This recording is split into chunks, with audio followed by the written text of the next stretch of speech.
मेरे प्रिय पुत्रों, हम जिस भूमि पर बैठे हैं यह कोई सामान्य भूमि नहीं, अपितु भारत की पावन भूमि है। यह वही भूमि है जहां आने के लिए देवता भी तरसते हैं। यह प्रभु राम की अवतार भूमि, कृष्ण की लीला भूमि, कबीर और नानक की भाव भूमि, पटेल भगत सिंह की कर्म भूमि है। इस पावन भूमि की जितनी भी प्रशंसा की जाए कम है। अति पावन भूमि है यह। धन्य है वह जीव जिन्हें भारत की इस पावन भूमि में जन्म लेने का सौभाग्य प्राप्त हुआ। महात्मन, आप भारत की इतनी प्रशंसा कर रहे हैं, मैं भी मानता हूँ। अध्यात्म में भारत अग्रणी रहा है, किंतु विज्ञान और तकनीकी के क्षेत्र में तो यह अन्य विकसित देशों की बराबरी अभी तक नहीं कर पाया है। आज भी अंतर्राष्ट्रीय मंच पर हमारा देश अन्य देशों की तुलना में बहुत पीछे है। हाँ ऋषिवर, सच में दूसरे देशों की टेक्नोलॉजी के सामने हम न्यून हैं। जब हम भारतीयों की क्षमता की तुलना दूसरे देशवासियों से की जाती है तो हमारा सिर झुक जाता है। पुत्र, तुम सब इतना उदास और निराश इसलिए हो रहे हो क्योंकि अपनी गौरवमयी थाती से परिचित नहीं हो। इस पृथ्वी पर ज्ञान विज्ञान की पहली किरण यदि कहीं उतरी है तो वह स्थान है भारत की पवित्र भूमि।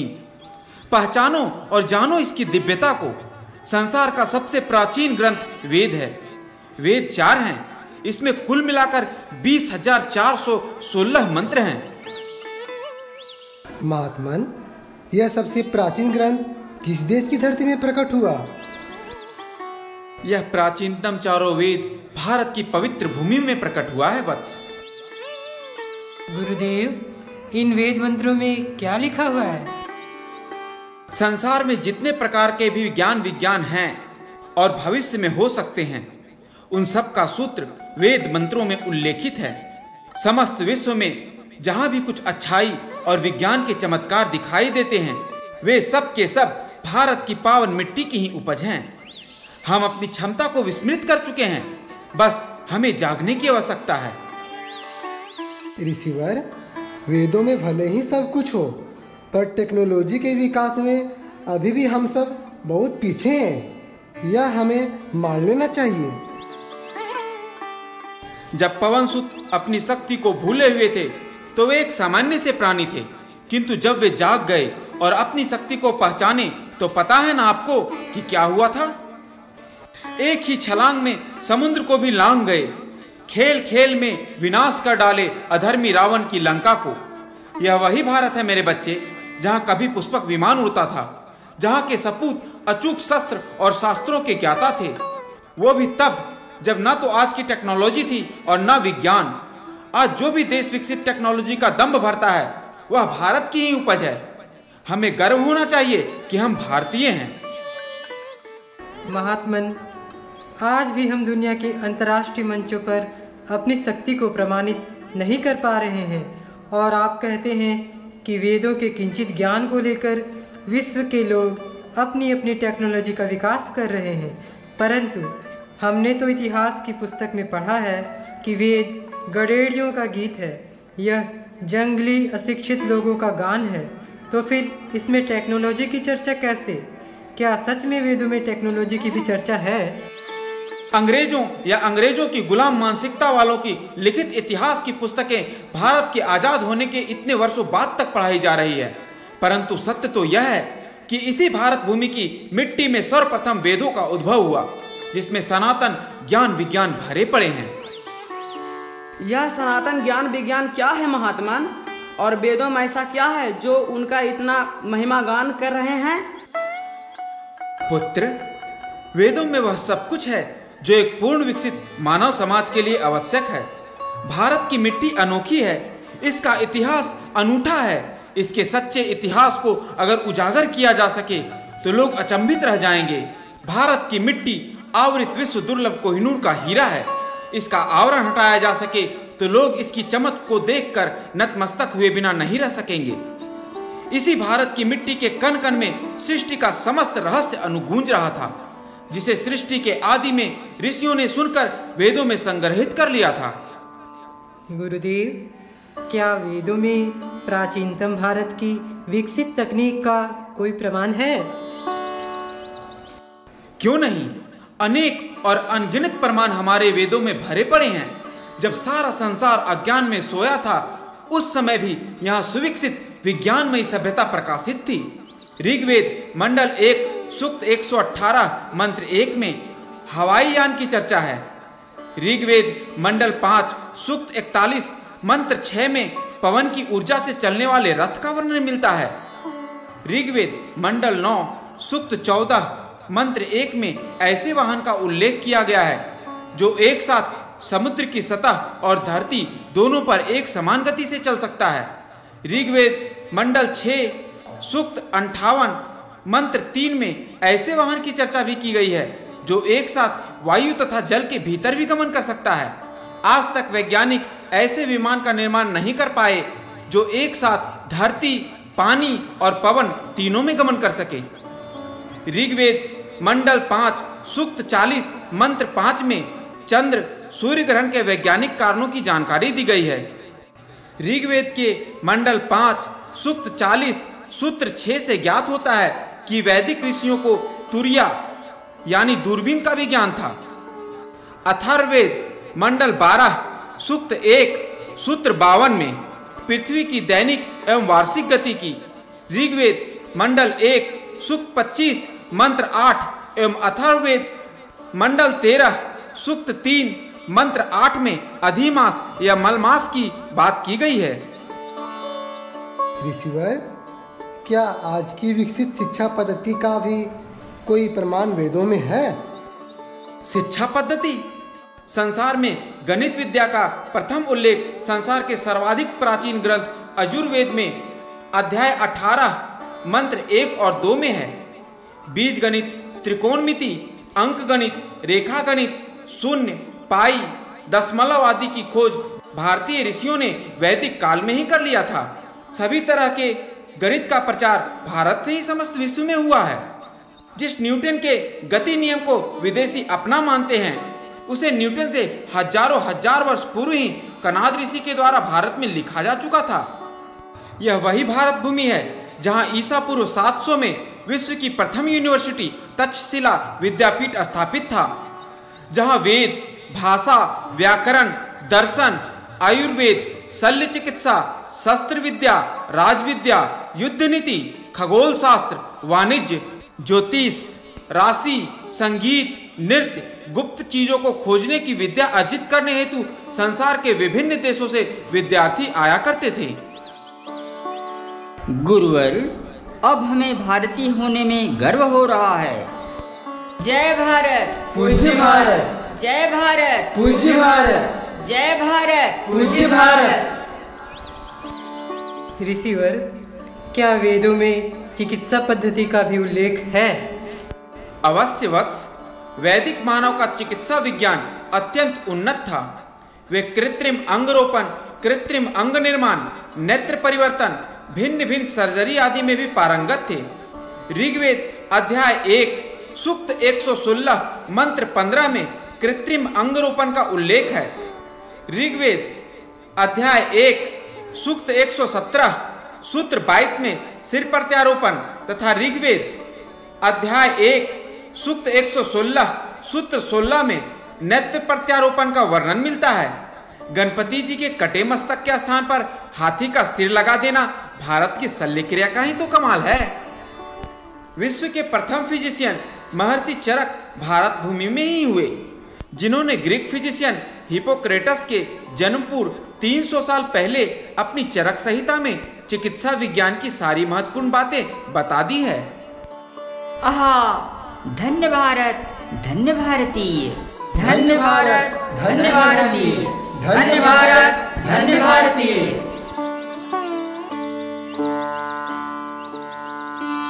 महात्मन, दुनिया के विभिन्न देश आज नई तकनीक के आयुध और अचूक मिसाइलों का निर्माण कर रहे हैं। क्या प्राचीन भारतीय इनमें भी पारंगत थे? अवश्य पुत्र, आज की नई तकनीक और मिसाइल प्राचीन भारतीय आयुध के समक्ष बिल्कुल बौने हैं। भारत भूमि में ऐसे अनेक अचूक आयुध थे जो संपूर्ण संसार में बेजोड़ और अद्वितीय हैं, जैसे ब्रह्मास्त्र, गरुड़ास्त्र, वरुणास्त्र, सर्पास्त्र, अग्नेयास्त्र आदि, जो आज की मिसाइलों से कई गुना अधिक शक्तिशाली थे। वत्स, आज की मिसाइलों के द्वारा विनाश तो किया जा सकता है, पर चाहकर भी उस विनाश की क्षतिपूर्ति नहीं की जा सकती है। किंतु हमारी भारत भूमि में वह ब्रह्मास्त्र था जो एक साथ समस्त पृथ्वी का विनाश करने में भी सक्षम था और इच्छा अनुसार उसके विनाश को नियंत्रित करने हेतु उसका काट परमास्त्र भी था। जहां अग्नेयास्त्र में समस्त पृथ्वी को क्षण भर में राख करने की क्षमता थी, वहीं वरुणास्त्र भीषण आग को भी शांत करने में समर्थ था। जानते हो पुत्र, प्राचीन भारत जहां भौतिक उपलब्धियों में आसमान की ऊंचाइयों को छू रहा था, वहीं वह अपने आध्यात्मिक खोज के द्वारा वह जहां धरती पर सुसभ्य, शांत, संपन्न जीवन जी रहा था, वहीं भौतिक जगत से परे साक्षात परमात्मा की प्रेमिल गोद में ही जा पहुंचा था। हे गुरुदेव, एक जिज्ञासा हृदय को मथे जा रही है। आज्ञा हो तो श्री चरणों में निवेदित करूं। अवश्य पुत्र, पूछो, क्या पूछना चाहते हो? जब भारत ज्ञान, विज्ञान, भौतिक एवं आध्यात्मिक सभी क्षेत्रों में संसार का सिरमौर था, तो आज वह अनेक देशों से पिछड़ क्यों गया? पुत्र, उत्थान पतन संसार का नियम है। भारत में भी एक दुखद दुर्घटना घट गई थी। दुर्घटना? कैसी दुर्घटना महाराज? हम सबको शीघ्र बतलाइए, उत्सुकतावश श्वासें रुकी जा रही है। आज से लगभग 5000 वर्ष पूर्व हुए भारत भूमि में महाभारत युद्ध की तो जानकारी होगी ना? हाँ गुरुदेव। उस युद्ध में जहां लाखों जनसामान्य मारे गए, वहीं हजारों विद्वान, वैज्ञानिक, ज्ञानी, युद्ध विशारद, शस्त्र शास्त्र मर्मज्ञ, तत्ववेता, धर्मवेता आदि भी या तो मारे गए या महाभारत युद्ध के उपरांत छाए सन्नाटे और शून्यता में अपनी अपनी विशेषताओं से उदासीन हो गए।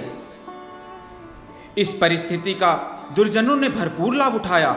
वे सक्रिय हो उठे और मानव समाज में अपनी पकड़ बनाए रखने हेतु अनेक मनमाने मनगढ़ंत शास्त्रों की रचना कर डाले।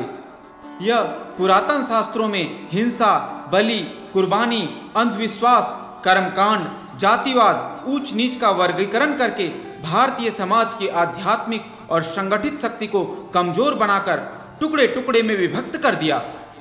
लोग गुटबाजी में आबद्ध होकर सच्चे धर्म को भूलते गए। फिर धरती पर बुद्ध और महावीर का अवतरण हुआ। वे भी सनातन धर्म में प्रवेश कर गए। वे भ्रामक प्रवृत्तियों को दूर कर सनातन धर्म व भारतीय समाज को संगठित करना चाहें, पर उनके जाने के बाद उनके अनुयायी अपने अपने नए गुट बना लिए। तदुपरांत भारत में कबीर नानक प्रभृति के अनेकानेक विलक्षण संतों का अवतरण होता रहा। उन्होंने सनातन धर्म में दुर्जनों के द्वारा घुसाए गए अंधविश्वास, आडंबर, कुरीति, जातिवाद आदि को निरस्त कर सच्चे वैदिक धर्म को पुनः प्रकाशित करने का प्रयत्न किया। परंतु उन संतों के जाने के बाद उनके अनुयायी भी अपना अपना अलग गुट बनाकर अलग आडंबर सृजन कर लिया। ऐसे टुकड़े टुकड़े में बटे भारतीयों पर विदेशी आतताइयों ने आक्रमण कर उन पर सहज ही विजय प्राप्त कर लिया। दुर्भाग्यवश हजारों भारतीय सपूत उन आतताइयों की चिकनी चुपड़ी बातों के झांसे में आकर उनके गुट में सम्मिलित होकर अपनी ही मातृभूमि को लूटने खसोटने लगे। बस बस महाराज, अब मत बोलिए। गौरवान्वित भारत की इस दशा पर फूट फूट कर रोने का मन कर रहा है। महाराज, यह महाभारत युद्ध हुआ ही क्यों था? एक नारी द्रौपदी का अपमान करने के कारण समस्त प्रकृति क्षोभित हो गई। नारी अपमान ही महाभारत युद्ध के मूल में है। नारी अपमान? क्या एक नारी के अपमान का इतना गहरा परिणाम हो सकता है? हाँ पुत्र, नारी का अपमान करना बहुत घातक है। आज भारत में दुर्गा, काली, लक्ष्मी, सरस्वती इत्यादि की तो पूजा की जा रही है, पर आज भी नारी की चित्कार भारत की धरती को दहला रही है। शीघ्र ही इस पर सशक्त कदम उठाने की आवश्यकता है। नारी सुरक्षा एवं भारत को पुनः एक संगठित शक्ति के रूप में उभारने का क्या कोई उपाय है गुरुदेव? हाँ हाँ पुत्र, एक अचूक उपाय है। कौन सा उपाय गुरुदेव? सभी भारतीयों को पुनः सनातन धर्म में सुदृढ़ होना होगा। सनातन धर्म का मूल मार्गदर्शक ग्रंथ कौन सा है? सनातन धर्म का मूल ग्रंथ चारों वेद है। संसार का कोई भी मत, पंथ, मजहब ऐसा नहीं है जिसके ग्रंथों में लिखी अच्छी बातें पहले से ही वेदों में न लिखी गई हो। उनके ग्रंथों में जो भी वेद विरुद्ध बातें हैं वे सभी मानव समाज को अंधविश्वास की खाई में धकेलकर मानव समाज व सृष्टि का विनाश करने वाली असत्य का पुलिंदा है। गुरुवर, हम सभी ने जान लिया कि भारत का अतीत अत्यंत गौरवपूर्ण है, परंतु आज भारत के पास कौन सा गौरवपूर्ण पहलू है? कोई गौरवपूर्ण पहलू है भी या नहीं? जानना चाहते हो भारत के पास आज भी क्या गौरवपूर्ण पहलू है? हाँ गुरुदेव, जानना चाहता हूँ। शीघ्र बतलाइए गुरुदेव, उत्सुकता से हृदय की धड़कन बढ़ रही है। भारत के पास। हाँ गुरुदेव, भारत के पास क्या है? भारत के पास। हाँ, शीघ्र बताइए, भारत के पास क्या है? भारत के पास है अमृत का भंडार। अमृत का भंडार? हाँ मेरे प्यारे बच्चों, भारत के पास अमृत का भंडार है जो समस्त विश्व में कहीं भी नहीं है। शीघ्र बताइए गुरुदेव, अमृत का भंडार क्या है, कहाँ है? भारत के पास अमृत का भंडार है चारों वेदों और गीता तथा इन सब को प्रकाशित करने वाली संतों की वाणियाँ। वेदों के अमृत भंडार से ही एक दो बूंद दुनिया के किसी भी कोने में गया है, पर भारत के पास पूरा का पूरा अमृत का भंडार है जो अन्यत्र दुर्लभ है। धन्यवाद महान भारत, धन्यवाद महान भारत, धन्यवाद महान भारत। भारत की महानता का दिग्दर्शन कराते हुए अभी हाल ही में घटे एक घटना को बताऊं? शीघ्र बताइए गुरुदेव। प्रसन्नता के मारे शरीर रोमांचित और कंपित हो रहा है। अब आप सब अपनी आंखों को बंद करें और चलें उस घटना के आलोक में।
प्रभु, विभिन्न देशों के प्रतिनिधि आए हैं। वे आपसे मिलने की अनुमति चाहते हैं। बारी बारी से उन्हें अंदर बुला लाओ। जो आज्ञा प्रभु। अमेरिका से आए हुए प्रतिनिधि कृपया पधारें। हेलो। आइए आइए, और सब कैसा है? सब ठीक है प्रभु। आज तो अनेक लोग अलग अलग कंट्री से आया है। इसमें हम सबसे पावरफुल हैं। हमने काफ़ी प्रोग्रेस किया है। हमारे कंट्री के लोग काफ़ी रिच हैं। किसी चीज़ की कमी नहीं है। वाह, बहुत अच्छे। सामने बैठ जाओ। भगवान, क्या इंग्लैंड से आए हुए प्रतिनिधि को भेज दूं? अवश्य। इंग्लैंड से आए प्रतिनिधि उपस्थित हों। हेलो प्रभु। आओ आओ, और सब कुशल है ना? Yes Prabhu, all is well, सब ठीक है। और बताओ, कैसे आगमन हुआ? बहुत मुश्किल से आया हूँ टाइम निकाल कर। आज तो सभी मॉडर्न युग में आ गए हैं ना प्रभु, टाइम ही नहीं मिलता। अच्छा, बहुत अच्छे, कोई बात नहीं, जाओ बैठ जाओ। भगवान, क्या अरब देश से आए प्रतिनिधि को आने देने की आज्ञा है? अवश्य। अरब देश से आए प्रतिनिधि उपस्थित हों।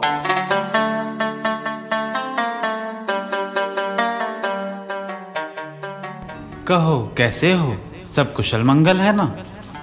या खुदा, सब सलामत है, आपकी रहमत है। और तुम्हारे देश के लोग कैसे हैं? खुश है ना सब? काफी खुश है मेरे मुल्क के लोग, और हम अपनी सीमाओं के विस्तार में काफी सजग है मेरे अल्लाह ताला। बहुत खूब, बहुत अच्छे, बैठ जाओ।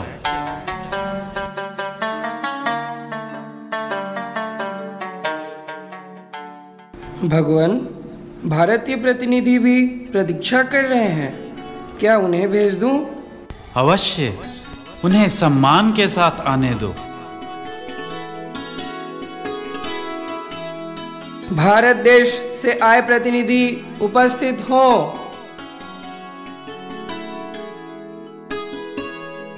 प्रणाम प्रभु। बैठ जाओ, बैठ जाओ। प्रभु, धरती पर तो भारतीय सनातन धर्मावलंबियों के साथ भेदभाव हो ही रहा है। आपके दरबार में भी यह भेदभाव? कैसा भेदभाव? भगवान, एक अंग्रेज आता है तो आप उठकर खड़े हो जाते हैं, उसका स्वागत करते हैं, उनसे हाथ मिलाते हैं। एक अमेरिकन आता है तो आप उसका भी स्वागत करते हैं, उसके लिए भी उठकर खड़े हो जाते हैं, उससे भी हाथ मिलाते हैं, प्रेम से हाल चाल पूछते हैं। एक अरेबियन आता है तो भी आप स्वागत में उठकर खड़े हो जाते हैं, हाथ मिलाते हैं, प्रेम से उसे बैठाते हैं और उसका हाल चाल पूछते हैं। मैं भारतीय, एक वैदिक सनातन धर्मावलंबी आपके दरबार में आया तो आप मेरी उपेक्षा करते हो प्रभु। हमारे साथ ऐसा उपेक्षित व्यवहार क्यों प्रभु? आखिर क्यों? क्या मैं आपका नहीं हूँ? बताओ प्रभु, बताओ।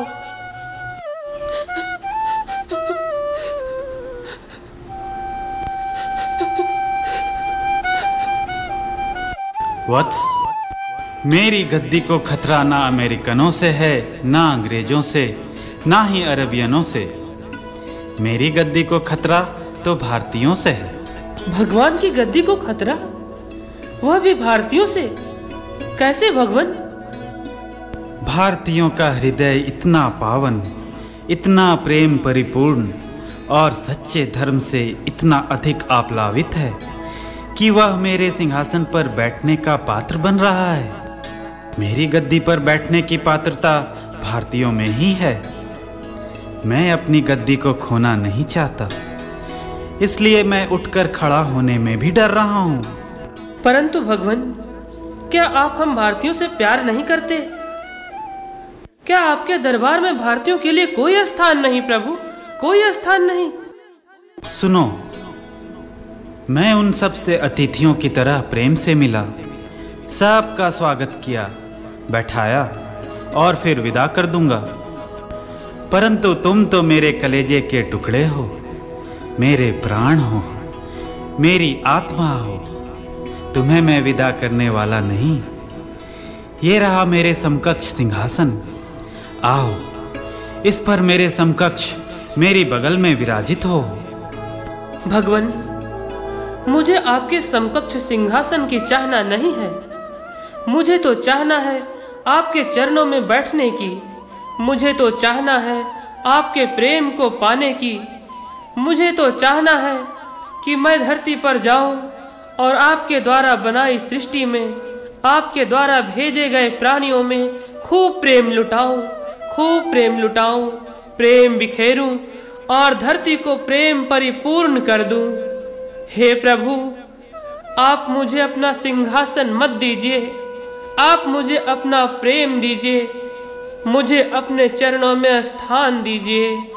मैं आपका सिंहासन नहीं, आपके चरणों में स्थान चाहता हूँ प्रभु, आपके चरणों में स्थान चाहता हूँ। आप मुझे अपना प्रेम दीजिए प्रभु, अपना प्रेम दीजिए, अपना प्रेम दीजिए।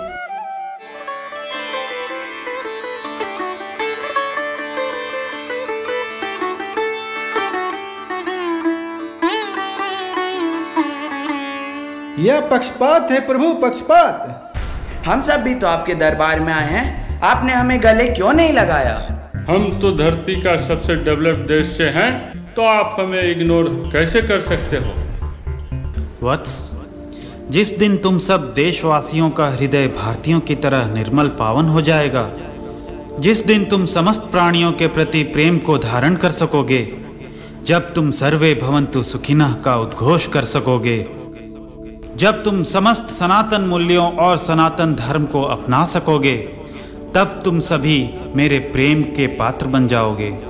तुम्हें भी वही स्थान मिलेगा जो भारतीयों को प्राप्त है। लेकिन सनातन धर्म तो हिंदुओं का धर्म है, उसे हम कैसे अपना सकते हैं? हाँ प्रभु, हमारा धर्म तो सनातन धर्म से अलग है, फिर सनातन धर्म को हम लोग कैसे अपना सकते हैं? सनातन धर्म केवल हिंदुओं का नहीं है, प्रत्युत सनातन धर्म मेरे द्वारा बनाया गया समस्त विश्व का धर्म है। क्या सनातन धर्म को आपने बनाया है? हाँ, यह सनातन धर्म कोई मानव निर्मित नहीं है, प्रत्युत ईश्वर का संविधान है, जो अखिल सृष्टि के लिए मंगल कारक और सुखदायक है। क्या हम लोग का धर्म मंगल कारक और सुखदायक नहीं है? पुत्र, तुम सबका भी धर्म सनातन धर्म का ही आधा अधूरा रूप है।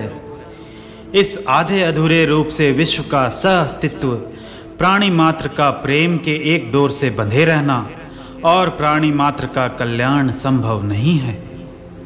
अतः सृष्टि के सुखद अस्तित्व के लिए मुझ निर्मित एक सनातन धर्म ही पूर्ण है। गॉड धरती पर जाकर हम सनातन धर्म को जानेगा और उसके उपदेश पर चलेगा, ताकि आपके प्रेम को पा सकूं। ओ मेरे खुदा, तू मुझे भी भारत के पाक धरती पे बुला ले। तू अपना रहमत मुझ पे भी बरसा, मुझ पे भी बरसा मेरे खुदा, और अपनी नियायती तोहफा मुझे भी दे। मैं भी भारत के मुल्क में पैदा होना चाहता हूँ। भगवान, यदि आप सच में मुझ पर प्रसन्न हैं, तो मेरी प्रार्थना है, सर्वे भवन्तु सुखिनः, सर्वे सन्तु निरामया, सर्वे भद्राणि पश्यन्तु, मा कश्चित् दुःखभाग् भवेत्, मा कश्चित् दुःखभाग् भवेत्। सभी सुखी हों प्रभु, सभी निरोग हों, सभी कल्याण के भागी हों, कोई दुखी ना हो, इन सब का कल्याण हो। ये सब भी आपके प्रेम के पात्र बने। हम केवल अपना मंगल नहीं चाहते प्रभु, केवल अपना मंगल नहीं चाहते, प्रत्युत समस्त विश्व का, प्राणी मात्र का मंगल चाहते हैं। हे प्रभु, आप अपनी कृपा दृष्टि समस्त विश्व पर बरसाना, प्राणी मात्र पर बरसाना, यही मेरी प्रार्थना है प्रभु, यही मेरी आपसे विनती है। ऐ मनुष्यों, यही विशेषता है सनातन धर्म की। सनातन धर्म पूर्ण धर्म, सनातन धर्म प्राणी मात्र का बंधु, सनातन धर्म सबके लिए कल्याणकारी। इसी विशाल हृदय के कारण ही तो भारत विश्व गुरु है।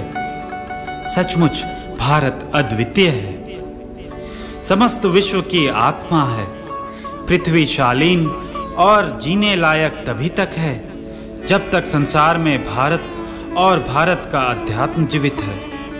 भारतीय अध्यात्म के बिना संसार सूर्य विहीन अवस्था में पहुंच जाएगा, जो निशाचरों, निर्दय हिंसकों और पशु प्रवृत्तियों का अड्डा बनकर रह जाएगा। यदि विश्व में शांति और प्रेम का विकास चाहते हो तो सनातनी बनो। यदि हर ओर सुख समृद्धि चाहते हो तो सनातनी बनो। संपूर्ण गुणों का भंडार सनातन धर्म ही है।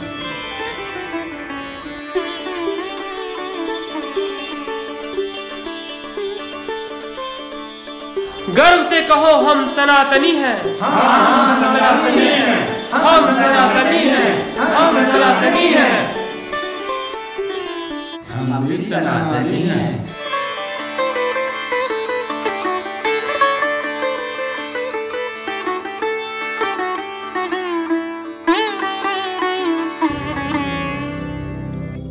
है सत्य सनातन सर्वश्रेष्ठ ये वैदिक धर्म हमारा, ये वैदिक धर्म हमारा, ये वैदिक धर्म हमारा। है सत्य सनातन सर्वश्रेष्ठ ये वैदिक धर्म हमारा, ये वैदिक धर्म हमारा, ये वैदिक धर्म हमारा।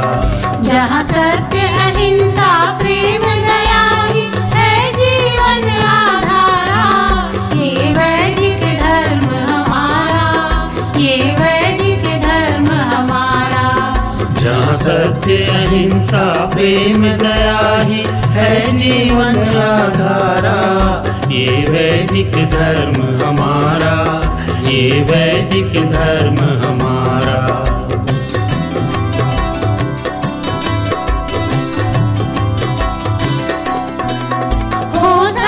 सुखी और सभी निरोगी विश्व कुटुंब हमारा।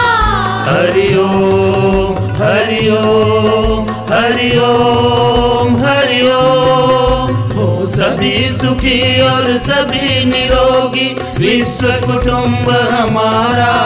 यहाँ नदियाँ झरने और समुद्र में बहे प्रेम की धारा, यहाँ नदियाँ झरने और समुद्र में बहे प्रेम की धारा, बहे प्रेम की धारा।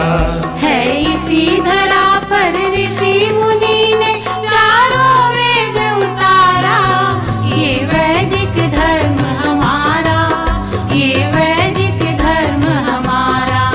है इसी धरा पर ऋषि मुनि ने चारों वेद उतारा, ये वैदिक धर्म हमारा, ये वैदिक धर्म हमारा। है सत्य सनातन सर्वश्रेष्ठ ये वैदिक धर्म हमारा, ये वैदिक धर्म हमारा, ये वैदिक धर्म हमारा। हरि ओम हरि ओम हरि ओम हरि ओम हरि ओम हरि ओम हरि ओम हरि ओम। जब था ज्ञान में सोया, सोया था विश्व ये सारा। जब था ज्ञान में सोया, सोया था विश्व ये सारा। तब था भारत वेद धुरंधर, तब था भारत वेद धुरंधर, तब था भारत वेद धुरंधर। वेदों से किंचित ज्ञान को ले नितराते सभी मत मजहब। वेदों से किंचित ज्ञान को ले नितराते सभी मत मजहब, नितराते सभी मत मजहब। पर यदि वे पोखर सदृश है तो वेद है ज्ञान समंदर। ये वैदिक धर्म हमारा, ये वैदिक धर्म हमारा। पर यदि वे पोखर सदृश है तो वेद है ज्ञान समंदर। ये वैदिक धर्म हमारा, ये वैदिक धर्म हमारा। है सत्य सनातन सर्वश्रेष्ठ वैदिक धर्म हमारा, ये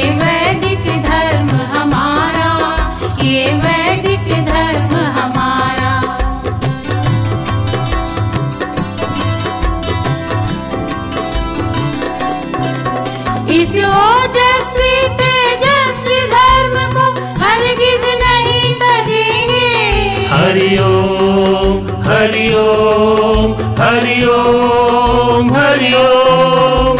इस ओजस्वी तेजस्वी धर्म को हरगिज नहीं तजेंगे। घर पड़े जरूरत तो रक्षा को प्राणों की बलि देंगे। घर पड़े जरूरत तो रक्षा को प्राणों की बलि देंगे। प्राणों की बलि देंगे। अन्यायी आगे नहीं झुकेगा मस्तक कभी हमारा। ये वैदिक धर्म हमारा, ये वैदिक धर्म हमारा।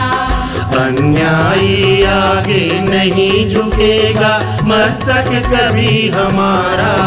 ये वैदिक धर्म हमारा, ये वैदिक धर्म हमारा। है सत्य सनातन सर्वश्रेष्ठ ये वैदिक धर्म हमारा। ये वैदिक धर्म हमारा, ये वैदिक धर्म हमारा।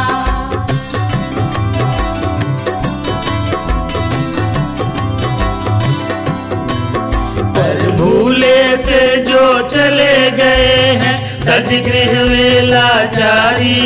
हरि ओम हरि ओम हरि ओम हरि ओम। पर भूले से जो चले गए हैं तज गृह वेलाचारी। मेरे ही बंधु भ्राता हमसे छीने अत्याचारी। मेरे ही बंधु भ्राता हमसे छीने अत्याचारी, छीने अत्याचारी। घर वापस आजा भाई मेरे, है धर्म ने तुम्हें पुकारा। यही वैदिक धर्म हमारा, यही वैदिक धर्म तुम्हारा। घर वापस आजा भाई मेरे, है धर्म ने तुम्हें पुकारा। यही वैदिक धर्म हमारा, यही वैदिक धर्म तुम्हारा। है सत्य सनातन सर्वश्रेष्ठ ये वैदिक धर्म हमारा। ये वैदिक धर्म हमारा, ये वैदिक धर्म हमारा।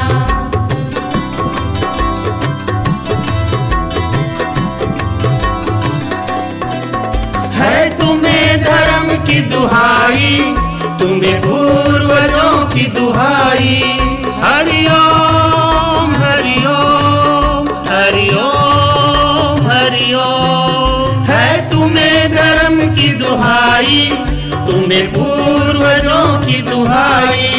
है तेरे भी रगों में लहू मेरा मेरे भाई।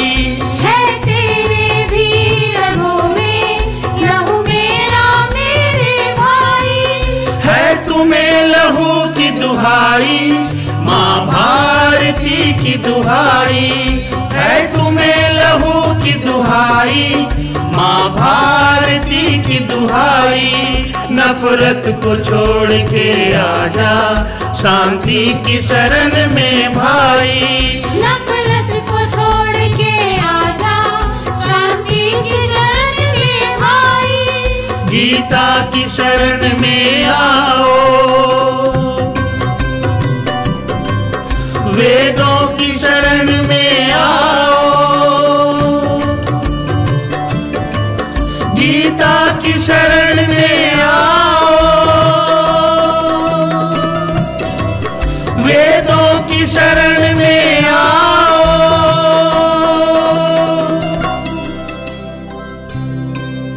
आतंक कपट को छोड़ के आ, माने तुमको ललकारा। यही वैदिक धर्म हमारा, यही वैदिक धर्म तुम्हारा। आतंक कपट को छोड़ के आ, माने तुमको ललकारा। यही वैदिक धर्म हमारा, यही वैदिक धर्म तुम्हारा। है सत्य सनातन सर्वश्रेष्ठ ये वैदिक धर्म हमारा। यही वैदिक धर्म हमारा, यही वैदिक धर्म तुम्हारा। यही वैदिक वैदिक धर्म तुम्हारा, यही वैदिक धर्म तुम्हारा, यही वैदिक धर्म तुम्हारा, यही वैदिक धर्म तुम्हारा। हरि ओम।